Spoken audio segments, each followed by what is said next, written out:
Okay, the question says water has some unusual physical properties compared to other hydrides of group 16 elements.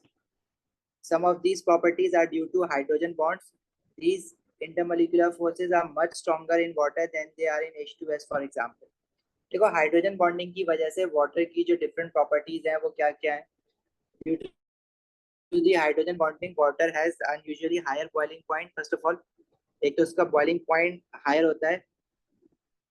दूसरा water की जो density है, solid ice की जो density है, it is lesser than the density of water. Otherwise जो solid की density होती है वो उनकी लिक्विड स्टेट से ज्यादा होती है, लेकिन वाटर में हाइड्रोजन बॉन्डिंग की वजह से जो वाटर मॉलिक्यूल्स हैं, instead of coming closer to each other, they move away from each other. इसकी वजह से वो आइस जो होती है वो लेस डेंस होती है. और थर्डली आपका जो वाटर है उसकी हाई सरफेस टेंशन होती है. सरफेस टेंशन बेसिकली क्या होती है कि आपके जो सरफेस पे जो मॉलिक्यूल्स होते हैं, वाटर को अगर आप किसी सरफेस पे अगर कोई कीड़ा चल रहा होता है तो वाटर पे ना वो वॉक कर सकता है, क्योंकि वाटर के जो मॉलिक्यूल्स होते हैं वो हाइड्रोजन बॉन्डिंग की वजह से इतने ज्यादा रिजिडली फिक्स हुए हुए होते हैं कि उसके ऊपर जो सरफेस है वो एक फ्लोर की तरह काम कर सकता है. लेकिन ऑब्वियसली जब ज्यादा वेट डालोगे तो पानी नीचे जाएगी चीज. बस हमें ये तीन प्रॉपर्टीज याद रखनी है वाटर की due to hydrogen bonding. First कह रहा है hydrogen bond causes the melting point of ice to be higher than expected. This is true.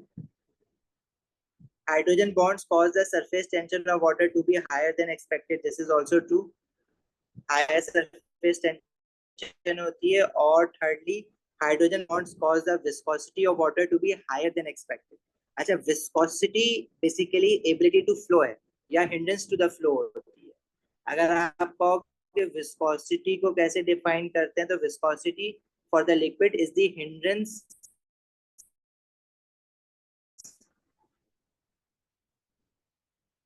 to flow.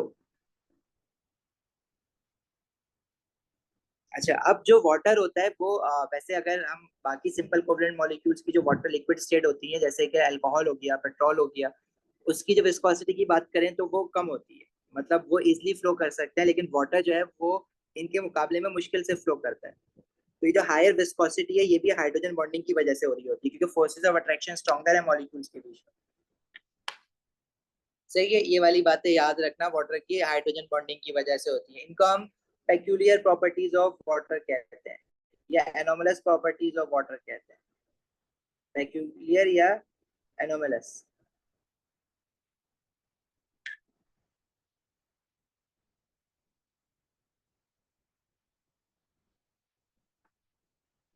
आगे बढ़े.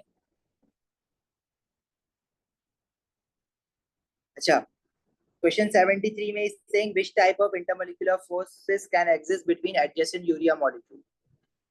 देखो यूरिया के साथ हमारे पास हाइड्रोजन बॉन्डिंग कब होती है, जब hydrogen is directly covalently bonded with either nitrogen, oxygen या फ्लोरीन. राइट. तो यूरिया में ऑक्सीजन के साथ तो कोई हाइड्रोजन डायरेक्टली बॉन्डेड नहीं है, लेकिन नाइट्रोजन के साथ तो यहाँ पे दो हाइड्रोजन डायरेक्टली बॉन्डेड है ना.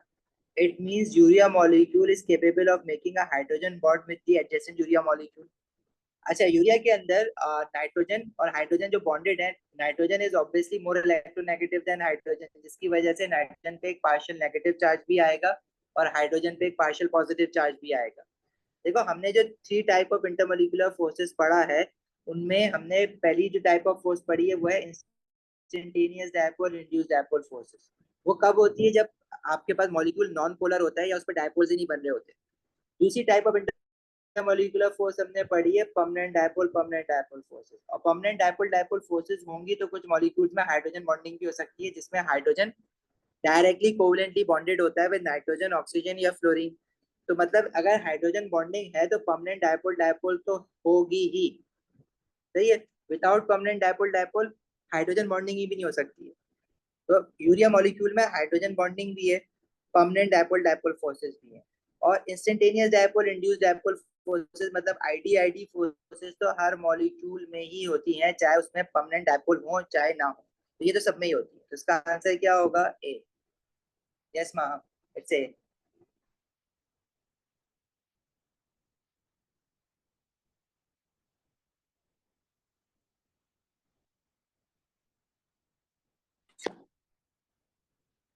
देखो ID forces are present in all the molecules,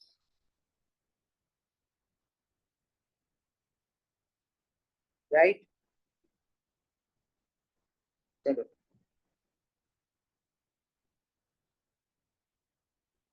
question 74। 74 में कह रहे थे intermolecular forces between iodine molecules are instantaneous dipole induced dipole forces. Reason because iodine का जो मॉलिक्यूल है इसमें दो आयोडीन एटम्स बॉन्डेड है ना, they are having same electronegativity, so electronegativity difference would be zero. So two iodine molecules will have only id forces between them, क्योंकि इनमें तो कोई परमानेंट डायपोल नहीं हो सकता। अब जो स्टेटमेंट 1 है उसमें कहा हुआ है कि an iodine molecule is a polar and experiences an attraction. वैसे पोलर नहीं हो सकता। पोलर तो तब होगा ना जब डायपोल्स बनेंगे और डायपोल मोमेंट एक दूसरे को कैंसिल आउट ना कर रहे हो। तो इसमें तो परमानेंट डायपोल्स बन ही नहीं रहे। तो आयोडीन मॉलिक्यूल तो नॉन पोलर है। और क्यों नहीं बन रहे? क्योंकि सेम एटम्स बॉन्डेड है ना। सेम एटम्स बॉन्डेड है तो इनके बीच में इलेक्ट्रोनेगेटिविटी डिफरेंस ही जीरो है, तो इस पे पार्शियल पॉजिटिव और पार्शियल नेगेटिव चार्ज तो आ ही नहीं सकता। तो आयोडीन मॉलिक्यूल तो पहली बात नॉन पोलर है, तो मैं आगे स्टेटमेंट पढ़ने का फायदा ही नहीं है क्योंकि स्टेटमेंट ही गलत हो जाएगी। क्लियर है? आगे वैसे ये कह रहे हैं experiences an attraction from a lone pair of electrons in an adjacent molecule. Lone pair की अट्रैक्शन जो होती है वो हाइड्रोजन बॉन्डिंग में होती है। ये तो मॉलिक्यूल ही नॉन पोलर है तो इसमें तो आईडी आईडी के अलावा कुछ हो ही नहीं सकता। अच्छा जी, स्टेटमेंट 2 में कह रहा है an iodine molecule has a fluctuating dipole. Fluctuating dipole का मतलब वही है कि डायपोल आ रहे हैं और जा रहे हैं, जैसे इंस्टेंटेनियस डायपोल, इंड्यूस्ड डायपोल, जिसको हम टेम्पोरेरी डायपोल्स भी कहते हैं, जिसमें डायपोल बनेंगे और खत्म होंगे, बनेंगे और खत्म होंगे, उसी को फ्लक्चुएटिंग डायपोल्स कह रहे हैं। तो फ्लक्चुएटिंग डायपोल्स ही हैं इसमें, because the electrons in a molecule are more mobile than the nuclear. मतलब इलेक्ट्रॉन्स जो है वो मूव कर रहे हैं रैंडमली, मतलब अपने शेल्स में मूव कर रहे हैं, तो किसी एक इंस्टेंट ऑफ टाइम के लिए वो एक जगह पे ज्यादा हो सकते हैं और वो रीजन पार्शियल नेगेटिव होगा। लेकिन जैसे ही वो आगे पीछे होंगे तो वो पार्शियल नेगेटिव चार्ज खत्म हो जाएगा। तो स्टेटमेंट 2 जो है वो करेक्ट है। और स्टेटमेंट 3 कह रही है the electron charge cloud. Electron charge cloud मतलब जहाँ पे इलेक्ट्रॉन चार्ज डेंसिटी होती है, जहाँ पे इलेक्ट्रॉन एक जगह पे ज्यादा होते हैं। The electron charge cloud within an iodine molecule may become unsymmetrical and may then attract other iodine molecule। Unsymmetrical का मतलब वही है कि एक जगह पे एक साथ बहुत सारे हो जाएं। जब एक जगह पे एक साथ जमा हो जाएंगे यार, एक जगह पे एक साथ वो मूव कर रहे होंगे, तो जैसे राइट साइड पे अभी बहुत सारे इलेक्ट्रॉन मूव कर रहे थे, तो यहाँ पे राइट साइड पे पार्शियल नेगेटिव चार्ज आएगा और वो partial negative charge adjacent iodine molecule में पार्शियल पॉजिटिव चार्ज इंड्यूस करवा देगा, जिसकी वजह से जो फोर्सेज ऑफ अट्रैक्शन होती हैं वो instantaneous dipole induce dipole forces of attraction होती हैं। तो ये बात भी बिल्कुल सही है। तो statement 2 and 3 both are correct. ठीक है, जब स्टेटमेंट 2 एंड 3 करेक्ट होती थी तो आंसर हमारे पास होता था सी।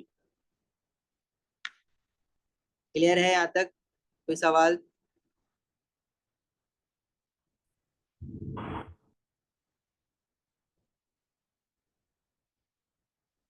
तो मैम आप पूछ रहे हो कुछ आप?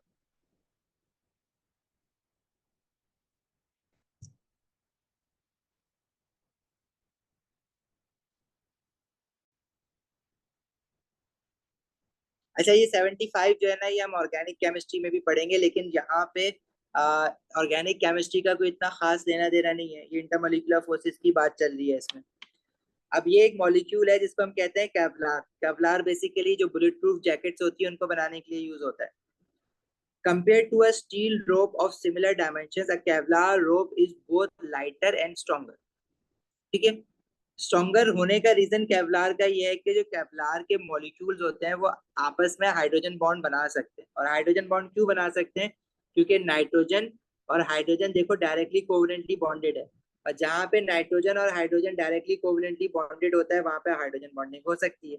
हाइड्रोजन बॉन्डिंग कब कब हो सकती है? जब हाइड्रोजन डायरेक्टली बॉन्ड हुआ हो विद नाइट्रोजन या ऑक्सीजन या फ्लोरीन एटम। इन तीनों में से किसी के साथ अगर हाइड्रोजन ने डायरेक्ट कोवलेंट बॉन्ड बनाया हुआ है तो वो मॉलिक्यूल हाइड्रोजन बॉन्डिंग कर सकता है। सही है? अच्छा, हम अभी जरा चलते हैं वापस उस पे, इसको देख लें, क्वेश्चन को हमने स्टार्ट कर दिया है। इसमें कह रहे हैं which properties of Kevlar help to explain these facts. The fibres of Kevlar, fibres किसकी बात कर रहा है, ये जो पूरी चेन बनी हुई है ना केवलार मॉलिक्यूल की, इसको फाइबर कह रहे हैं। The fibres of Kevlar align due to hydrogen bonding. क्या ये बात सही है? बिल्कुल सही है, हाइड्रोजन बॉन्डिंग कर सकता है केवलार, क्योंकि हाइड्रोजन डायरेक्टली बॉन्डेड है विद नाइट्रोजन। अच्छा जी, स्टेटमेंट टू है the mass per unit length is less in Kevlar rope than a steel rope. देखो, केवलार को वो कह रहा है कि अच्छा, केवलार जो है ना वो स्टील जितना स्ट्रांग होता है, तो वो जब बुलेट प्रूफ जैकेट यूज हो रहा है तो उसका मतलब है कि जो बुलेट आ रही है मेटल की उसको रोक रहा है ना। जैसे स्टील आर्मर होते थे पुराने जमाने में तलवारें रोकने के लिए, उसके बाद केवलार जो है वो भी एक आर्मर की तरह है, लेकिन वो लाइट वेटेड है। और लाइट वेट क्यों है? क्योंकि जो उसका मास है पर यूनिट लेंथ, मतलब अगर मैं सेम डायमेंशन का केवलार लूं और सेम डायमेंशन का स्टील लूं, तो सेम लेंथ के स्टील और सेम लेंथ का जो केवलार होगा, ऑब्वियसली केवलार अगर लाइटर है तो उस पर्टिकुलर लेंथ ऑफ केवलार में जो मास होगा वो हल्का होगा। तो ये बात सही है ना, उसने बता दिया ना कि केवलार जो है वो लाइटर है। तो ये यहीं से इन्फर करना है इस बात को, the mass per unit length is less in Kevlar rope than in a steel rope. ये बात भी सही है। आगे कह रहे थे Kevlar molecule has no permanent dipole. क्यों? इसमें हाइड्रोजन बॉन्डिंग बन रही है, तो ऑब्वियसली पहले परमानेंट डायपोल डायपोल हुआ है, तभी तो हाइड्रोजन बॉन्ड बन रहा है ना। तो क्या परमानेंट डायपोल नहीं होंगे इसमें? बिल्कुल होंगे। तो ये स्टेटमेंट थ्री जो है गलत हो गई।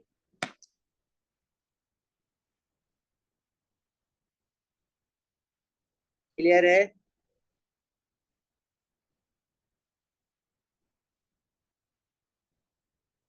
आगे बढ़े।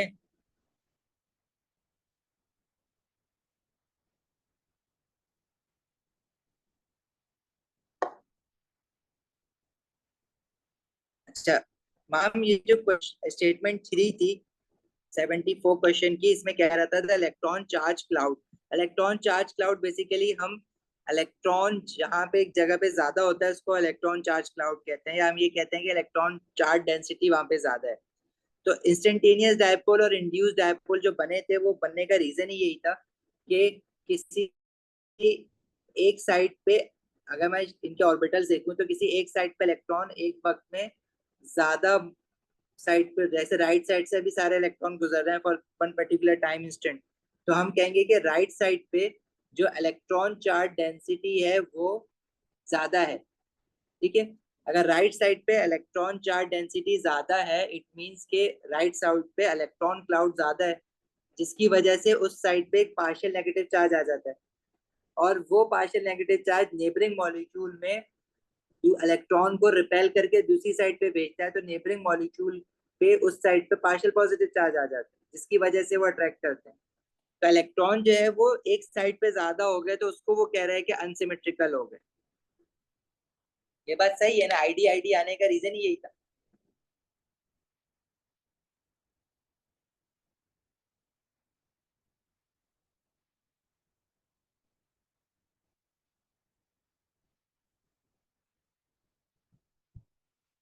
चले आगे।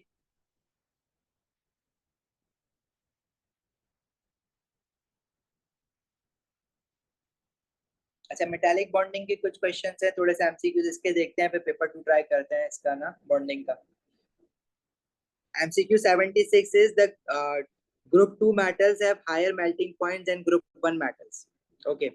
Group 2 metals में each metal, group 2 metal ion contributes 2 electron to C of delocalized electrons. क्योंकि metals में metallic bonding होती है, और metallic bonding होने की वजह से ही metals का high melting point होता है, क्योंकि जो C of delocalized electrons होते हैं मेटल आइंस के बीच में, वो मेटल आइंस को अट्रैक्ट करके रखते हैं। और मेटल जो है वो एक जाइंट मेटेलिक लैटिस बनाता है। हमने शुरू शुरू में जो प्रॉपर्टीज पढ़ी थी इस चैप्टर में मेटल्स की और आयनिक कंपाउंड्स की और सिंपल कोवलेंट मॉलिक्यूल्स की, उसमें हमने ये लिखा भी था, metals have high melting point due to giant metallic lattice. अच्छा, अब 76 जो क्वेश्चन है उसमें तीन स्टेटमेंट दी हुई हैं, जो पहले स्टेटमेंट वाले क्वेश्चन आते थे। इसमें कह रहे ग्रुप 2 मेटल में they are smaller interatomic distances in the metallic lattice for group 2 metals.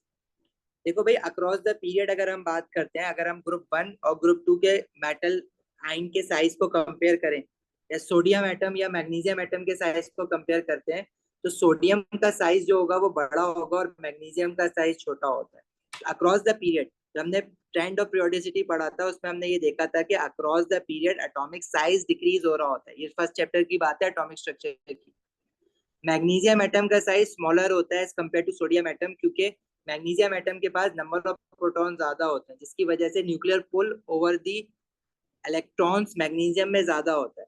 Shielding effect sodium और मैग्नीशियम में सेम है, ठीक है। तो मैग्नीशियम एटम का साइज जो होगा वो छोटा होगा, जिसकी वजह से जो इंटर एटॉमिक डिस्टेंसेस होंगे, मतलब दो एटम्स के बीच में जो डिस्टेंस होगा मैग्नीशियम के मेटालिक लैटिस में, वो छोटा होगा।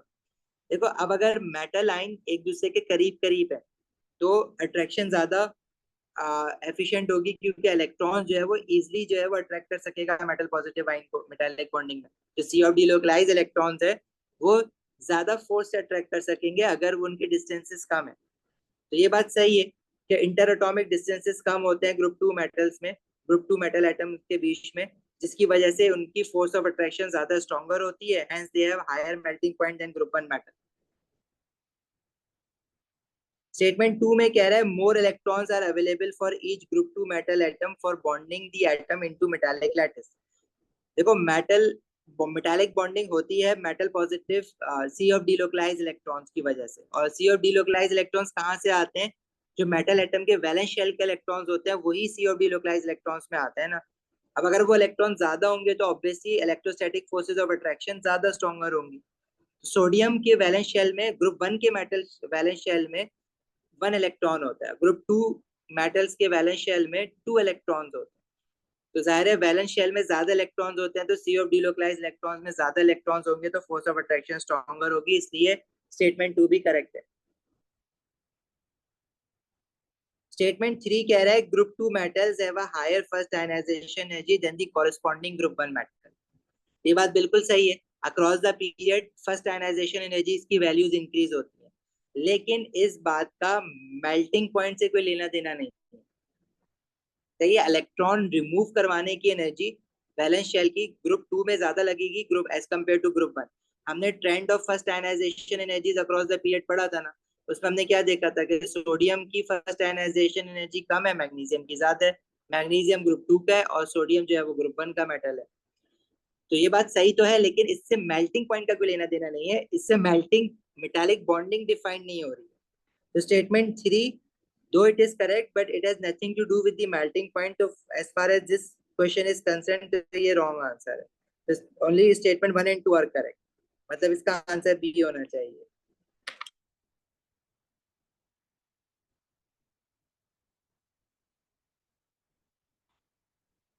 क्लियर है, आगे बढ़े।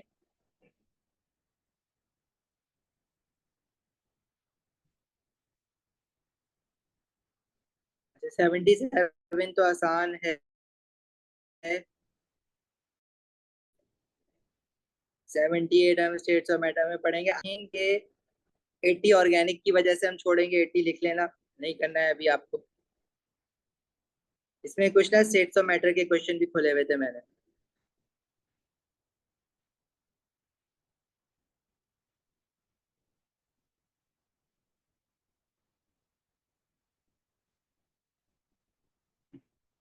क्वेश्चन 90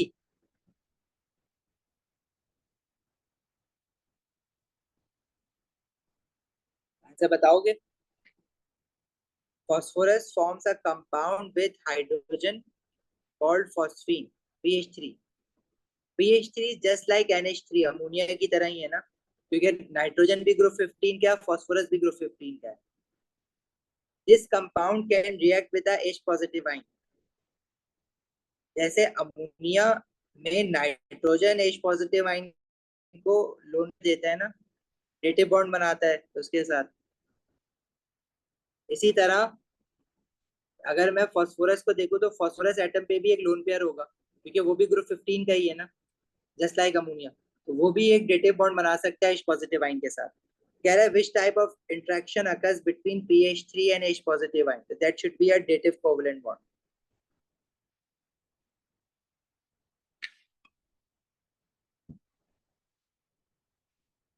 हम अक्रॉस द पीरियड अगर उस क्वेश्चन की बात कर रहे हो तो आयनाइजेशन एनर्जीज इंक्रीज होती है, ये बात सही है, लेकिन मेल्टिंग पॉइंट को एक्सप्लेन नहीं कर सकते हम आयनाइजेशन एनर्जी से, कहीं भी हमने ऐसा कुछ नहीं पढ़ा है।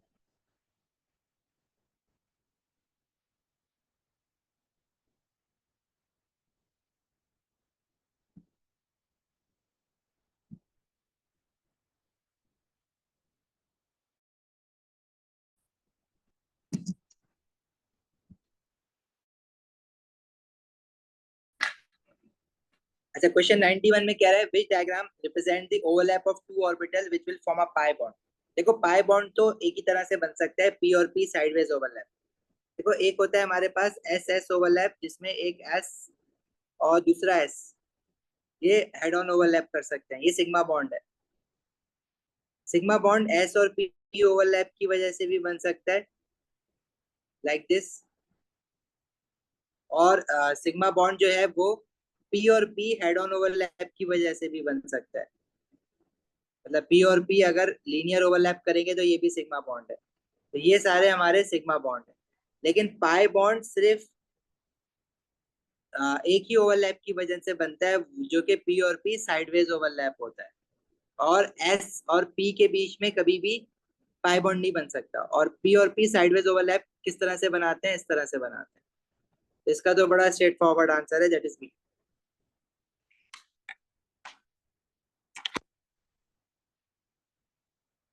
क्लियर है, आगे बढ़े।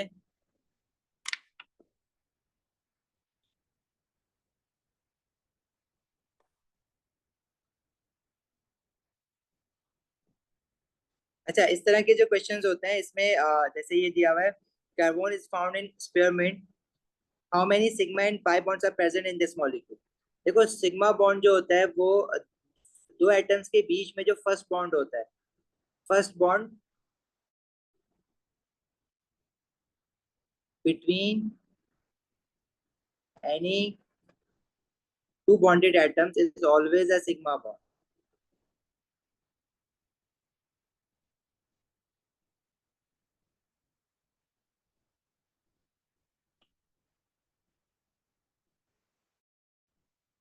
सिमिलरली पाई बॉन्ड क्या होता है, जो सेकंड बॉन्ड या थर्ड बॉन्ड बिटवीन, आंसर बताओगे इसका?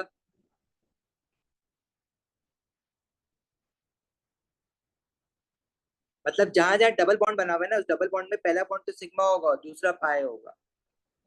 जहां जहां सिंगल बॉन्ड है वहां पे सारे सिग्मा बॉन्ड्स हो। ठीक है, अब जहाँ पे CH3 लिखा हुआ है, अब ये CH3 का मतलब है कि इस कार्बन के साथ भी तो तीन हाइड्रोजन है ना, उनके भी तो सिंगल बॉन्ड बने हुए हैं, तो वो भी तो हमें काउंट करने पड़ेंगे।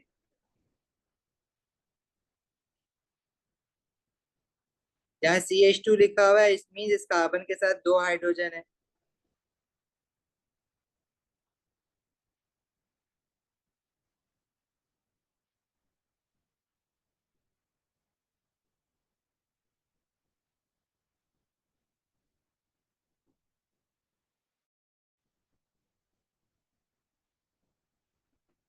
अब टोटल काउंट करके बताओ कि कितना आ रहा है।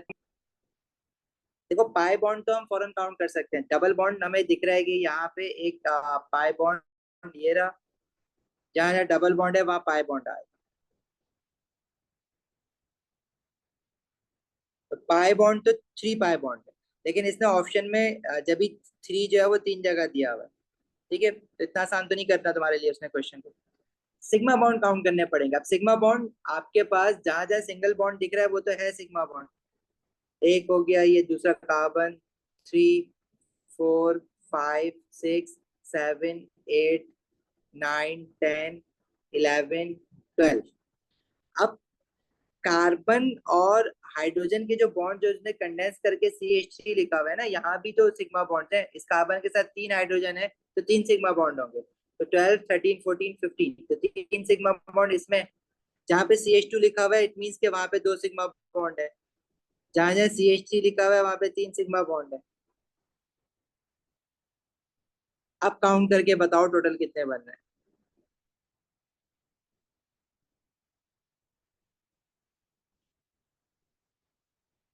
we have 3 and ये भी है 4 5 6 7 8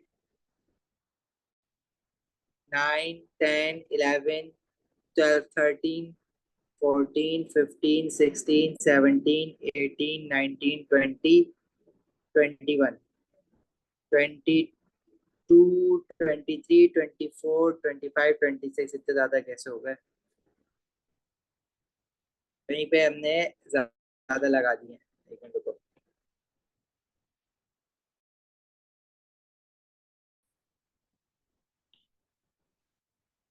So we have 1 sigma here, 2, 3, 4, 5, 6, 7, 8, 9, 10, 11, 12, 13, 14, 15,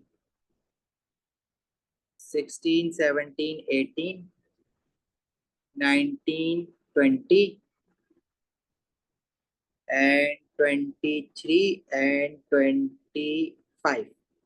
25 बनना है टोटल।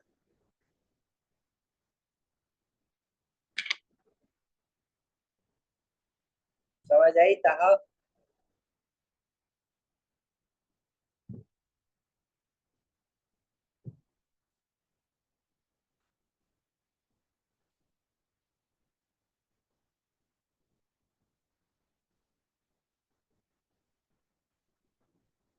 चलो पेपर 2 देखें जरा इसका मॉर्निंग का। ये क्वेश्चन जरूर करना, क्वेश्चन 93।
अच्छा जी, इस क्वेश्चन में कह रहा है explain how sp2 and sp3 hybridisation can occur in carbon atoms.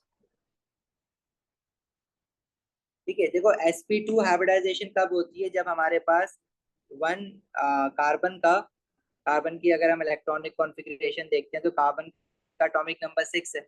It's electronic configuration is 1s2 2s2 2p 2p2 होता है, लेकिन कार्बन हमें पता है कि पहले एक्साइटेड स्टेट में जाता है बॉन्डिंग करने के लिए, तो ये हो जाती है 1s2 2s1 एंड 2p3। अब 2s का एक ऑर्बिटल होता है और 2p के 3 ऑर्बिटल्स होते हैं, जिसमें we have 2px 2py and 2pz। sp2 hybridisation कब होती है? जब 2s of carbon and 2px और 2py, मतलब दो 2p ऑर्बिटल्स और एक 2s ऑर्बिटल आपस में ओवरलैप करते हैं to form a combined energy orbital. तो इसमें हाइब्रिडाइजेशन का क्वेश्चन कभी मुश्किल नहीं आता। हाइब्रिडाइजेशन में आपको बस इतना याद होना चाहिए, sp2 हाइब्रिडाइजेशन क्या है कि overlap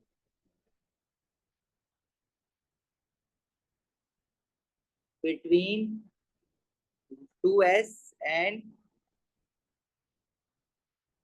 2 2p atomic orbitals of carbon। Similarly sp3 क्या होगी?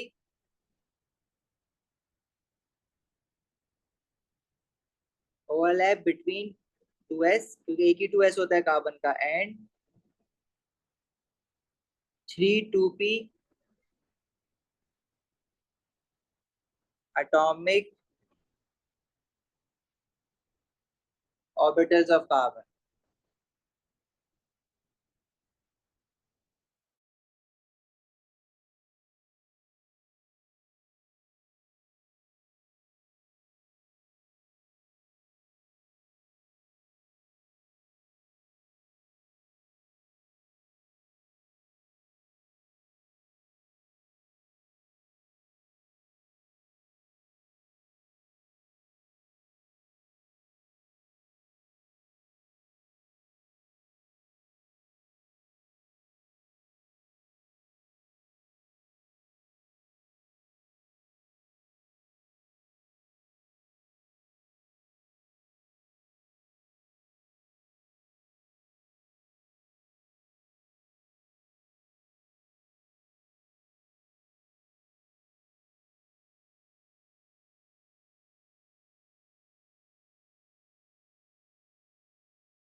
आवाज आ रही है अभी सबके पास?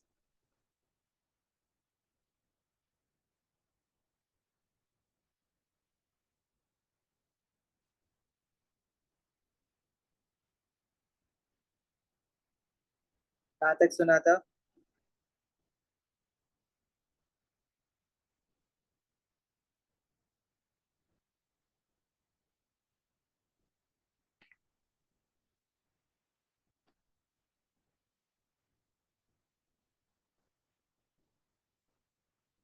देखो, हम ये बात कर रहे थे कि अगर कार्बन ने, लेट्स से, टेट्राहेड्रल शेप बनाया हुआ है, तो जो उसमें हाइब्रिडाइजेशन होती है वो sp3 होती है।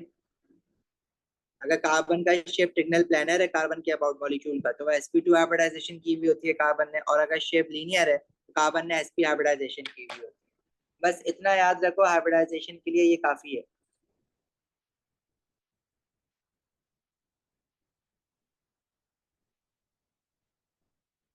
क्लियर है यहाँ तक?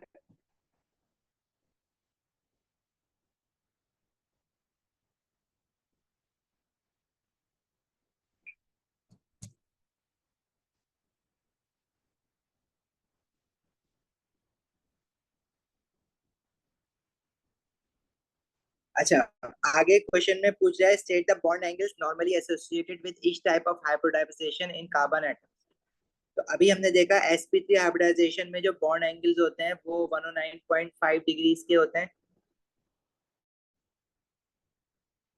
और sp2 हाइब्रिडाइजेशन में जो बॉन्ड एंगल्स होते हैं वो 180 डिग्री के होते हैं। और अगर sp हाइब्रिडाइजेशन का भी पूछ लेता तो वो 180 डिग्रीज के होते हैं।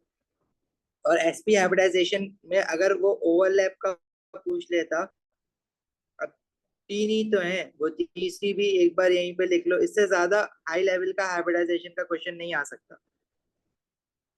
यही है बस हाइब्रिडाइजेशन, ये एएस और ए2 दोनों में चलेगी तुम्हारी। तो इसमें क्या है कि जब एसपी हाइब्रिडाइजेशन होती है तो उसके लिए क्या लिखोगे, overlap between two s and one two p orbital.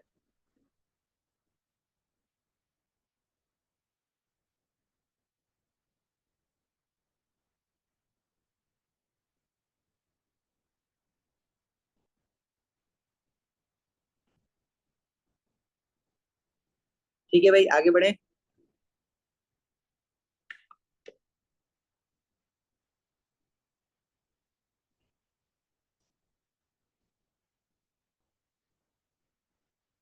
आगे कह रहा है structure and bonding can be use to explain many of the properties of substances. Copper metal है, आइस सिंपल कोवलेंट मॉलिक्यूल है, वाटर है, silicon four oxide giant covalent structure है। ये वैसे हम स्टेट्स ऑफ मैटर में पढ़ेंगे सिलिकॉन फोर ऑक्साइड, लेकिन आपने ओ लेवल में भी पढ़ा हुआ है ना सिलिका के नाम से, ये silicon dioxide. Iodine simple covalent molecule है, और सोडियम क्लोराइड जो है वो एक आयनिक लैटिस है। Complete the table with the name and type of bonding found in each crystalline solid, the type of lattice structure for each crystalline solid। तो copper में जो टाइप ऑफ बॉन्डिंग है वो ऑफ कोर्स मेटालिक है, और copper का जो lattice होता है उसको हमने पढ़ा है giant metallic lattice. This is giant lattice या जाइंट मेटालिक लैटिस भी लिख सकते हो। Lattice type is giant metallic. Ice जो है वो कोवलेंट बॉन्डिंग होती है उसमें, वाटर वाटर है ना आइस, और हाइड्रोजन और ऑक्सीजन के बीच में कोवलेंट बॉन्डिंग हुई हुई होती है, राइट। इसी तरह वाटर का जो स्ट्रक्चर है वो सिंपल मॉलिक्यूलर स्ट्रक्चर है। कोवलेंट बॉन्डिंग के दो स्ट्रक्चर्स होते हैं, सिंपल मॉलिक्यूलर स्ट्रक्चर्स और जाइंट कोवलेंट स्ट्रक्चर्स। ठीक है, सिंपल मॉलिक्यूलर स्ट्रक्चर्स जितनी भी bonding water chlorine oxygen alcohol methanol ethanol methane ethane ammonia iodine, ये सब सिंपल कोवलेंट है। और जाइंट कोवलेंट स्ट्रक्चर्स हमारे पास डायमंड ग्रेफाइट सिलिका है, जो कि हम एक बार स्टेट्स ऑफ मैटर में भी रिकॉल करेंगे, ओ लेवल वाले ही है। जैसे सिलिकॉन फोर ऑक्साइड, इसमें भी जो बॉन्डिंग होती है वो कोवलेंट होती है, लेकिन जो स्ट्रक्चर है वो जाइंट कोवलेंट स्ट्रक्चर है।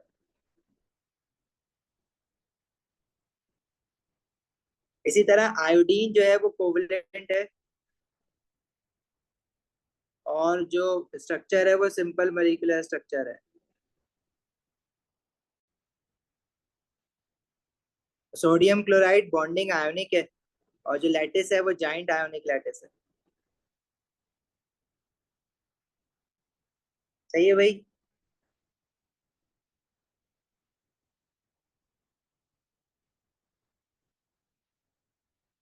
नेक्स्ट पार्ट कह रहा है name the strongest type of intermolecular force in ice. देखो आइस जो है वो वाटर मॉलिक्यूल है ना। अब देखो ऑक्सीजन और हाइड्रोजन के बीच में जो कोवलेंट बॉन्डिंग है उसकी बात नहीं कर रहा, वो इंटरमोलिकुलर फोर्स की बात कर रहा है। अब वाटर के दो मॉलिक्यूल्स के बीच में देखो हमें पता है कि हाइड्रोजन बॉन्डिंग होती है, राइट। अच्छा, क्या आईडी आईडी फोर्सेस नहीं होंगी? होंगी। आईडी आईडी फोर्सेस तो हर सिंपल कोवलेंट मॉलिक्यूल्स में होती है। वाटर में oxygen is more electronegative than hydrogen, तो ऑक्सीजन पे परमानेंट पार्शियल नेगेटिव चार्ज होगा और हाइड्रोजन पे परमानेंट पार्शियल पॉजिटिव चार्ज होगा। तो पीडी पीडी भी है, और पीडी पीडी है तो उसकी वजह से फिर हाइड्रोजन बॉन्डिंग भी है इसमें। लेकिन strongest type of intermolecular force जो है वो ऑफ कोर्स हाइड्रोजन बॉन्डिंग है। आइस वाटर के दो मॉलिक्यूल्स के बीच में जो strongest type of intermolecular force है वो हाइड्रोजन बॉन्डिंग।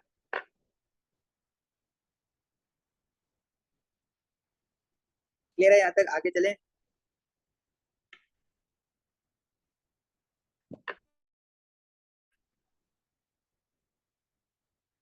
अच्छा, ये क्वेश्चन है for 3 marks. Draw a fully labeled diagram of two water molecules in ice showing the force in one and how it forms. One में जो force है वो hydrogen bonding है। देखो 3 मार्क्स में बहुत इजीली आप मार्क्स यूज कर देते हो हाइड्रोजन बॉन्ड बनाने के लिए वाटर के। या तो आप परमानेंट डायपोल नहीं बनाओगे इसके, तो एक वाटर का आप एटलीस्ट जो है ना 2 वाटर के मॉलिक्यूल तो बनाओ। मैं तो सजेस्ट करता हूँ कि 3 वाटर के मॉलिक्यूल बनाओ जब आपने हाइड्रोजन बॉन्डिंग बनानी है। ऑक्सीजन के ऊपर लोन पेयर जरूर दिखाना है, क्योंकि वो लोन पेयर ही पार्शियल पॉजिटिव हाइड्रोजन को अट्रैक्ट कर रहा होगा नेबरिंग मॉलिक्यूल के। ऑक्सीजन मोर इलेक्ट्रोनेगेटिव है, तो सारे ऑक्सीजन पे पार्शियल नेगेटिव चार्ज बनाना भी जरूरी है, और हाइड्रोजन पे पार्शियल पॉजिटिव चार्ज बनाना भी बहुत जरूरी है। अगर आपने ये पार्शियल चार्जेस नहीं बनाए तो 1 मार्क तो ये पार्शियल चार्जेस बनाने का ही था, 1 मार्क तो तुम्हारा वहीं पे चला गया। ठीक है। और अगर आपने ऑक्सीजन पे लोन पेयर नहीं दिखाए तो 1 मार्क जो था वो आपका ऑक्सीजन पे लोन पेयर बनाने का है, वो भी चला जाएगा। अब तीसरा मार्क आपका हाइड्रोजन बॉन्डिंग बनाना है, जो कि आपने ऑक्सीजन के लोन पेयर से हाइड्रोजन पार्शियल पॉजिटिव की तरफ दिखाना है डैश लाइन से। अब आप किसी 2 मॉलिक्यूल के बीच में बना दो, या 2 से ज्यादा के बीच में बनानी है तो 2 से ज्यादा के बीच में बना दो, लेकिन एटलीस्ट एक तो आपको शो करनी है ना हाइड्रोजन बॉन्डिंग। इस तरह से 3 मार्क्स मिलेंगे। अब लूज कहाँ पे करते हो, पार्शियल चार्जेस बनाना भूल जाते हो। हाइड्रोजन बॉन्डिंग दिखा दोगे, पार्शियल चार्जेस नहीं बना रहा होगा कोई। अब पार्शियल चार्जेस अगर आपने एटलीस्ट एक पूरे वाटर मॉलिक्यूल पे पार्शियल चार्जेस नहीं दिखाए तो आपके मार्क्स कटेंगे। कुछ बच्चे क्या करते हैं कि एक ऑक्सीजन पे पार्शियल नेगेटिव और हाइड्रोजन पे पार्शियल पॉजिटिव, जिनके बीच में हाइड्रोजन बॉन्ड शो कर रहे होते हैं, बस उनके पार्शियल चार्जेस बना देते हैं। अगेन उसका मार्क्स कट जाता है, क्योंकि आपको एक पूरे मॉलिक्यूल पे एटलीस्ट जो है वो सारे पार्शियल चार्जेस दिखाने हैं। हमने तो खैर अभी सब पे ही बना दिए, लेकिन एटलीस्ट एक मॉलिक्यूल पे तो आपको दिखाना ही है सारे चार्जेस। और लोन पेयर बनाना भूल जाते हैं ऑफकोर्स ऑक्सीजन पे।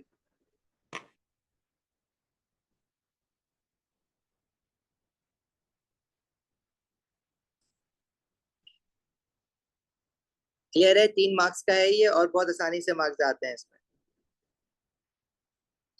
क्वेश्चन 3 कह रहा है hydrogen halides are compounds form when halogens group 17 element react with hydrogen.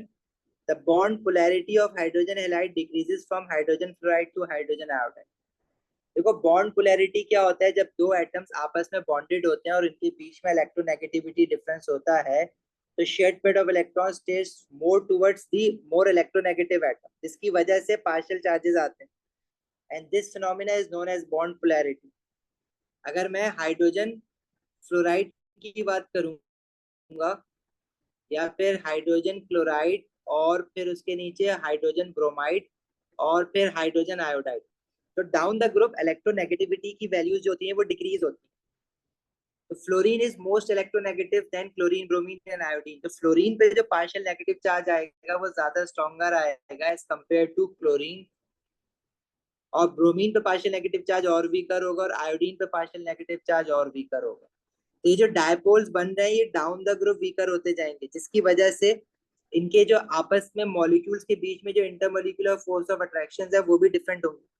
अच्छा, हाइड्रोजन फ्लोराइड के मॉलिक्यूल्स के बीच में जो इंटरमोलिकुलर फोर्सेस ऑफ अट्रैक्शन है वो सबसे ज्यादा स्ट्रॉन्गेस्ट होगी, क्योंकि हाइड्रोजन जब फ्लोरीन के साथ बॉन्डेड है तो वो हाइड्रोजन बॉन्डिंग करेगा। तो इसलिए हाइड्रोजन फ्लोराइड का अगर बॉइलिंग पॉइंट देखो तो वो तो एक्सेप्शनली ज्यादा ही है सबसे।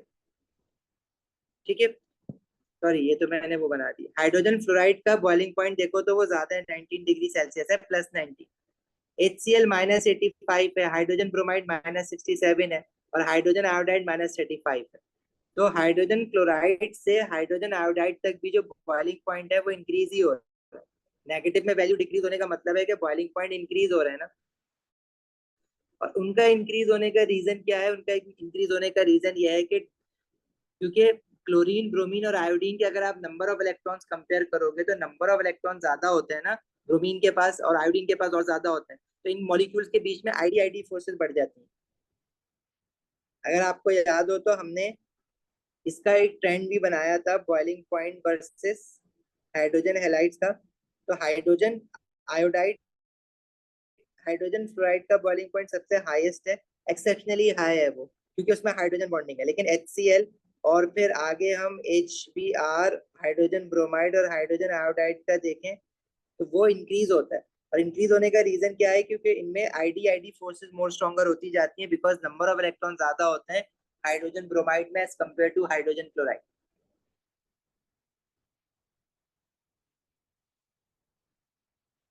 अच्छा, पार्ट ए में कह रहा है explain the meaning of the term bond polarity. देखो, बॉन्ड पोलैरिटी की कोई स्पेसिफिक डेफिनेशन तो है नहीं, मतलब बॉन्ड पोलर क्यों है? क्योंकि बॉन्ड जो बना हुआ है दो एटम्स के बीच में, उनके बीच में इलेक्ट्रोनेगेटिविटी डिफरेंस है, तो shared pair of electrons test more towards the more electronegative atom. इसको मैं लिखवा देता हूँ, याद कर लेना।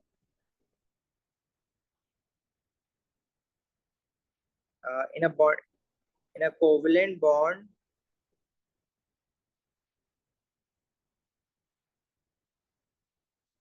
shared pair of electron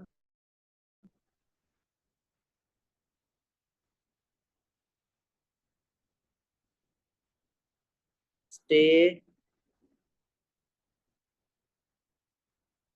more towards more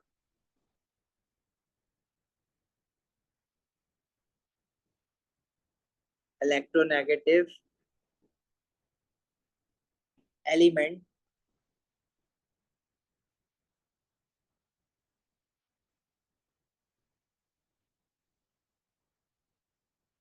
so bonded atoms have partial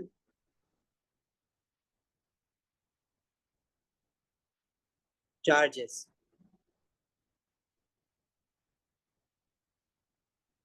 and the bond is polar bond।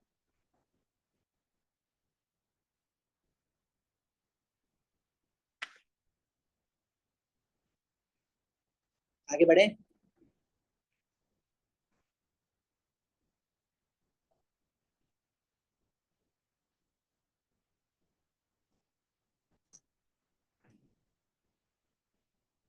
Next part में कह रहा है suggest why the boiling point of hydrogen fluoride is much higher than the boiling point of other hydrogen halides.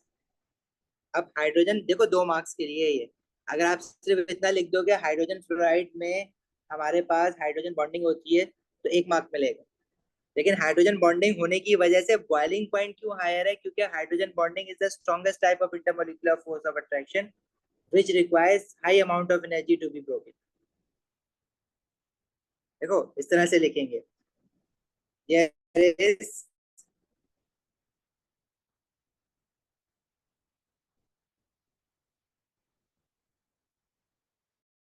hydrogen bonding between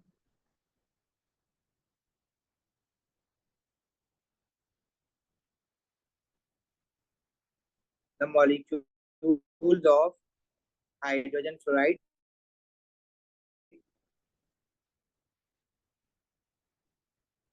which is the strongest type of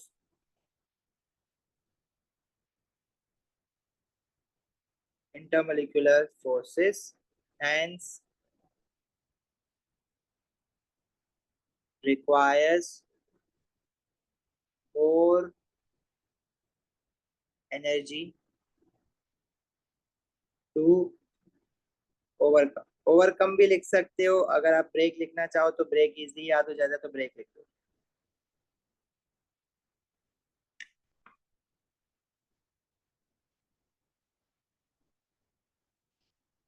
clear है भाई बात यहाँ तक?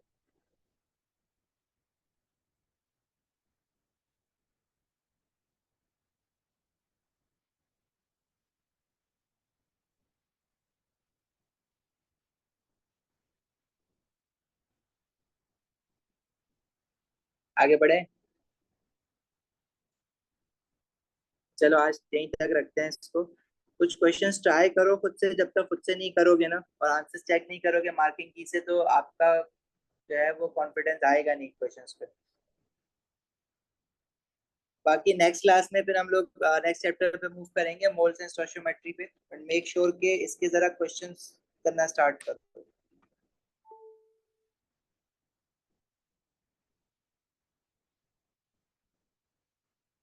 ठीक है, जा सकते हो अभी आप लोग। अल्लाह हाफिज।